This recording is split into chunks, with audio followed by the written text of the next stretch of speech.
Sekejap Dah. Okay, dah. Okay.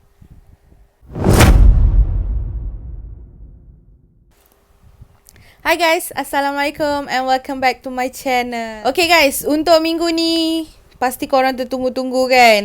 Ni benda yang korang paling suka lah ni, perkongsian kisah seram daripada subscriber. Okay, sorry guys, untuk minggu ni memang agak busy sikit. So Farah tak dapat buat konten banyak. Yang previous konten yang pasal deja vu dengan lucid dream tu pun sebab Farah ada masa sikit je untuk Farah kongsikan benda tu. Tu pun sebab secara kebetulan lepas Farah tengok ML Studio. Okay, ada orang tanya bila nak buat pasal perkongsian kisah seram daripada subscriber kan. So this week Farah akan buat khas untuk korang. Farah tahu korang memang tertunggu-tunggu video ni.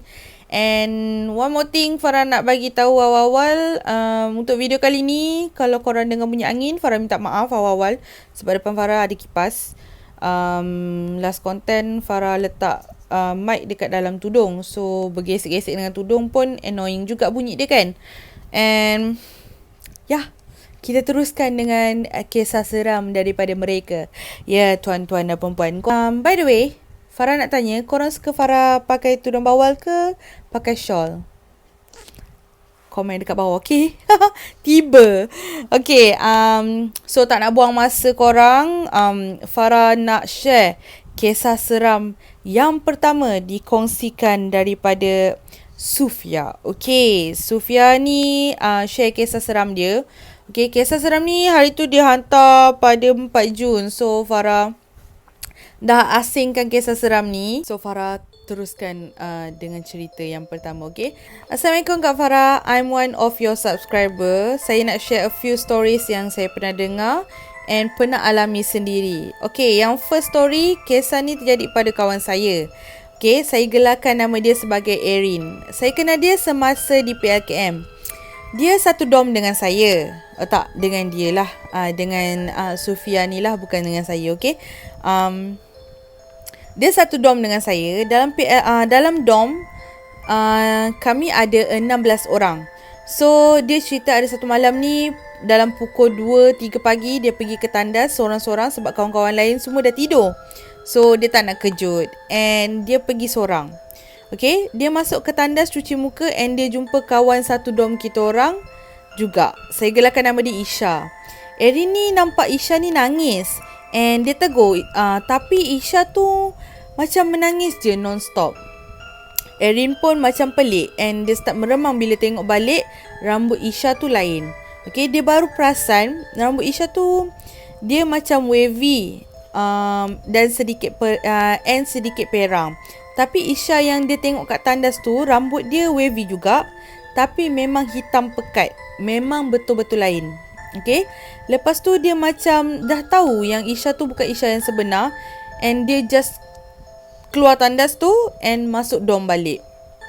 And then lepas habis PLKN, kita orang jumpa lagi dekat salah satu college di Pahang. Okay, college tu dekat dengan ladang kelapa sawit. Siapa yang tahu pasal college tu, boleh agak-agak boleh komen dekat bawah. Nampak tak kat situ? Okay, kami satu rumah. Satu rumah tu ada 8 orang. Bilik dia berhadapan dengan bilik saya. Yang ini agak creepy. Okay, dia suka sangat stay up sampai 3-4 pagi. Katil dia sebelah pintu. And pintu bilik dia tu macam ada ruang kecil dekat bawah. Okay, korang boleh imagine tak pintu yang ada ruang sikit je macam lubang angin tu kan, tak nak bagi bergesek dengan lantai kan, dekat belah bawah tu. Okay, so pendekkan cerita, satu malam dia pernah nampak ada rambut yang sangat panjang menerobos kat bawah pintu tu. Tak tahu rambut siapa, and dia memang dah nampak macam pelik, and dia macam dah start takut sebab ada jari yang sangat pucat dan kuku panjang lalu juga kat tempat yang sama kat rambut tu. Mungkin korang boleh bayangkan tak yang kuku tu macam menggaba-gaba dekat bawah lubang tu kan. Okay, so dia macam dah cuak gila and dia terus buka lampu bilik and dia kejut kawan sebilik dia. Minta nak tidur sekali sebab dia takut sangat. Okay, After dia buka lampu tu, terus rambut and hilang tu jari. Sorry, cerita ni agak berterabur. It's okay. Tak apa, cerita je dek. Okay. Yang last sekali pengalaman saya sendiri. Saya boleh dikatakan hijab sedikit terbuka. Saya pernah mengalami kejadian mistik dekat rumah sendiri. Currently saya sedang ada ODL. So saya keep staying up 3-4 pagi buat assignments. So this incident I baru je kena malam semalam. Okay, saya stay up dan buat kerja dekat ruang tamu. Okay, ruang tamu ni ada laluan untuk ke dapur. Dekat laluan nak ke dapur ni ada perabot lama. And perabot tu ada satu laci. Pendekkan cerita, laci tu macam ada orang tarik dan tolak dalam 4-5 times. Okay, 4-5 kali. Tapi saya buat tak tahu je. And saya nampak macam ada kelibat kaki. Dari lutut sampai ke bawah. Okay, dari lutut sampai ke bawah and pucat. Kaki tu masuk ke dalam bilik abang saya. Okay, ni creepy. Okay, kaki tu masuk ke dalam bilik abang saya. Kaki tu, dia tembus macam tu. Dia macam, mungkin macam kabus je kot. Bilik abang saya tu tak ada orang. Dia start dekat rumah bini dia since PKP lagi. So, tak boleh balik rumah. So, memang bilik tu memang ada perabot dia je. Tak tahulah apa yang kaki tu buat dekat dalam bilik abang saya. Banyak lagi cerita lain yang saya pernah alami. Tapi setakat ini saja yang saya boleh share. Thanks for read these stories. SHRMZDB. Okay. Selamat Hari Raya Maaf Zahir dan Batin. And stay safe Kak Farah. Thank you Sufia. Okay. So ni kisah daripada Sufia. Tapi part yang rambut panjang dekat terjulur dekat pintu bawah tu memang creepy gila. Okay guys, tu tak dapat disangkal lah. Boleh imagine tak kuku dengan rambut tu sambil macam nak masuk kat dalam pintu tu. Macam cerita Ju-on kan. Okay, so itu kisah daripada Sufia. Ni kisah yang kedua daripada Numiras. Okay, Assalamualaikum. Saya pun nak share kisah seram saya. Maybe tak seram tapi tak apalah, saya nak share juga. Okay, saya ni jenis yang minat benda-benda paranormal ni. Hari-hari buka YouTube tengok cerita hantu ataupun video-video penampakan ke. Semua saya minat. Bilik yang saya tengah duduk ni sekarang ni memang berpenghuni. Bukan saya seorang je yang tidur dalam bilik ni. Okay, sejak kecil saya selalu tersedar malam-malam bila tidur dalam bilik sendiri. Bila bangun selalu nampak kelibat dekat sudut bilik. Walaupun gelap, saya boleh cam benda tu sebab kat situ memang tak ada apa-apa barang. Kadang-kadang saya suka tidur atas lantai. Sedar-sedar saya nampak benda tu bawah katil. Dia bagi emoji nangis guys. Saya tak pernah bagi tahu siapa-siapa. Ingat lagi masa form 1 kononnya nak buat rakaman dalam bilik tu. Saya pinjam kamera ayah saya. Saya ingat lagi masa tu saya rakam waktu maghrib. Kamera menghadap tingkap bilik. Saya tutup lampu. Maghrib kan langit warna biru-biru macam tu. So still cerah. Saya fikir memang tak ada apa-apa akan muncul. Tapi bila saya masuk balik bilik saya, tengok kamera dengan tripod dah terbalik. Masa tu memang tak fikir apa-apa. Mungkin jatuh sendiri sebab letak atas bantal nak kasih tinggi sikit. Okay, boleh bayangkan tak? Bantal, lepas tu letak tripod. Okay, keesokan hari tengoklah video tu. Awal-awal macam tak ada apa-apa. Lepas tu dekat-dekat akhir ada macam bayang-bayang hitam melintas laju. Korang dengar tak?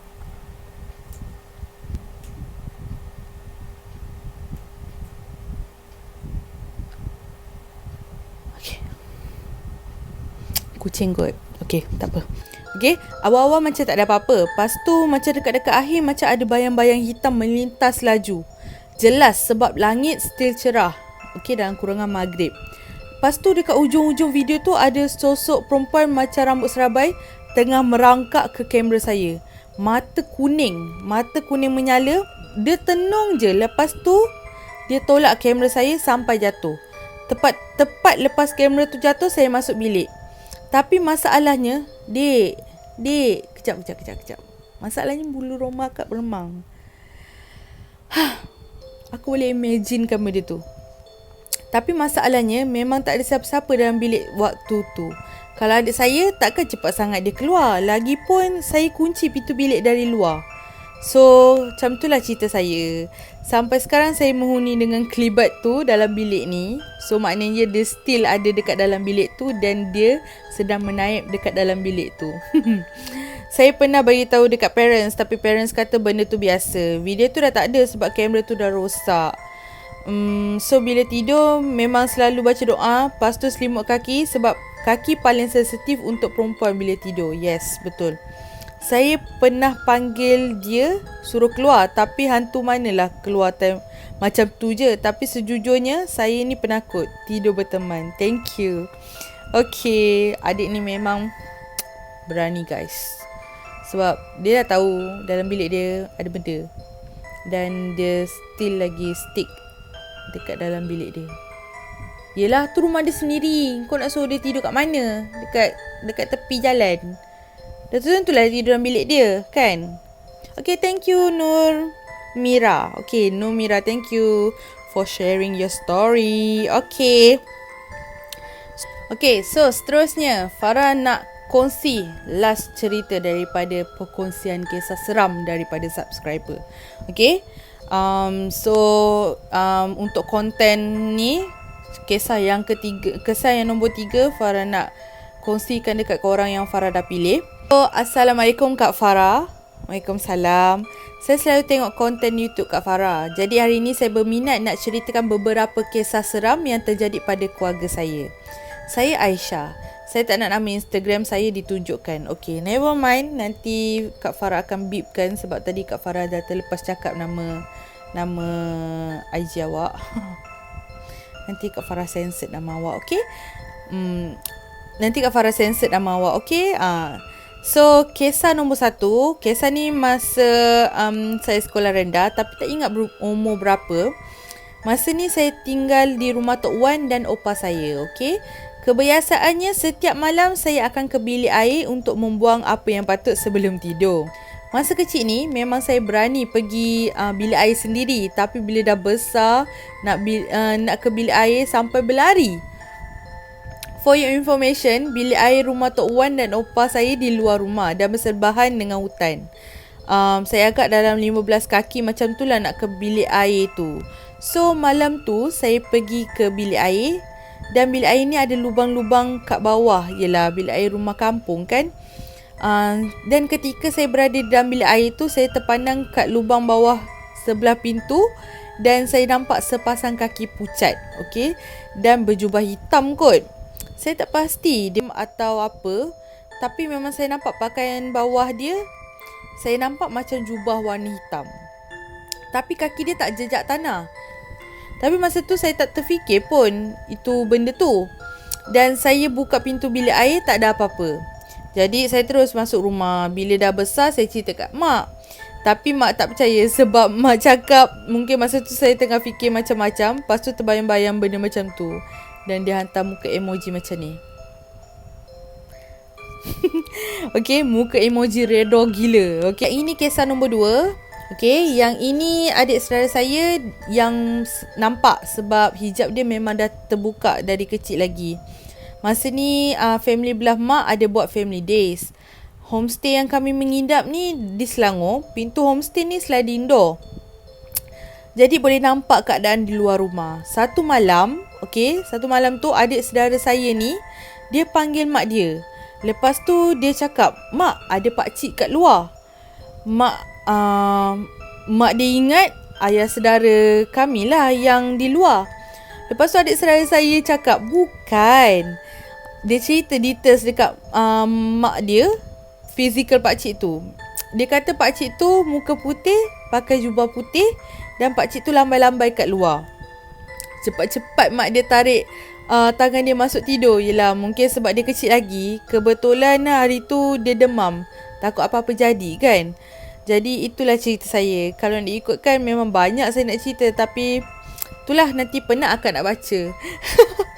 Okay, kalau tak seram maaf ya, tapi ni based on true story. Tak apa dek, akak tak kisah seram tak seram, tapi kalau macam akak rasa benda tu senang untuk akak ceritakan dekat orang, untuk share dekat orang, dan kisah tu memang logik dan masuk akal, memang akak share memang akan akak share dekat orang lain. Okay, tapi boleh tak kalau saya nak tanya, kalau kita mimpi orang tu bercahaya dan bersayap, apa maksud dia? Adakah mainan syaitan? Sebab saya ada tanya pada ustaz dan mak saya, tapi dua-dua marah bila saya ceritakan mimpi tu. Diorang cakap saya merepek. Kesiannya awak. Tapi kalau mimpi tu mainan syaitan, tak apalah. Tapi kalau ada means lain, dia tanya soalan. So dia letak tanda soal kat situ. So korang kalau ada jawapan apa-apa ke, boleh komen dekat bawah based on Aisyah punya story ni. Okay, so itu je. Terima kasih. Assalamualaikum. So thank you Aisyah for sharing this story. Okay, thank you sangat-sangat. Okay, so hari ni Farah dah ceritakan 3 kisah seram daripada subscriber. Okay, pengalaman kisah seram diorang. Kisah yang pertama, pengalaman kawan dia ni dekat PLKN, nampak perempuan tu sama macam kawan dia yang lagi seorang. Dan dia nampak kelibat kaki, okay, kaki yang pucat berjalan masuk dekat bilik abang dia. Okay, yang tu kisah seram yang pertama, okay, daripada Sofia. And then kisah seram yang kedua, kisah nombor 2 daripada Numira. Okay, Numira ni mengisahkan pasal dia berkongsi bilik dengan penghuni lain. Okay, penghuni alam lagi satu.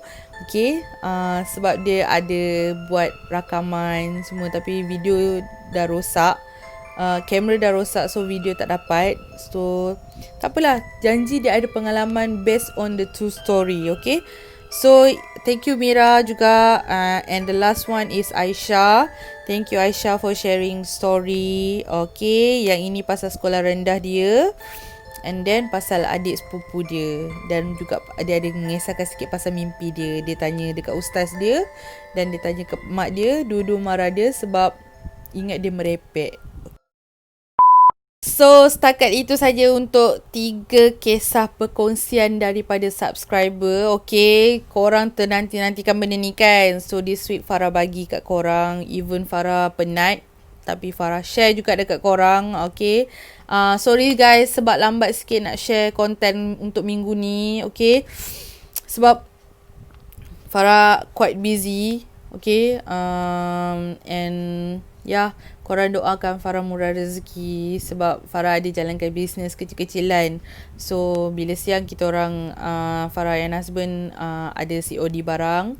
So bila malam Farah baru ada masa rehat sikit lah. Tu yang malam dah penat, so tidur. Tak ada pun, ni ada masa terluang ni baru Farah boleh buat video untuk korang. Okay, so thank you guys for watching this video. Okay, jangan lupa like, subscribe dan komen, okay, kat bawah. Kalau korang ada pengalaman kisah seram yang lain, korang boleh kongsikan dengan cara DM Farah dekat IG, iaitu farahmizi.official. Okay, Farah akan pilih kisah seram korang berdasarkan kisah-kisah yang logik, ataupun kisah-kisah yang senang dibaca. Okay, so yeah, thank you for watching this video. Dah second time dah Farah cakap ni. Okay, so korang, this time Farah pakai tudung bawal. Kalau korang rasa okay, korang komen lah kat bawah. Farah actually malas nak gosok tudung, so aku main sebat je tudung apa yang ada. Cornskin ni benda yang paling selamat kot aku rasa. Sebab kalau even kau tak gosok sekalipun, dia tetap menggelembung macam ni. Dan dia menepati struktur muka aku yang bulat dan menggelembung juga. Okay, okay, bye. Setakat sini saja untuk konten hari ni. Bye, I love you guys. Mwah.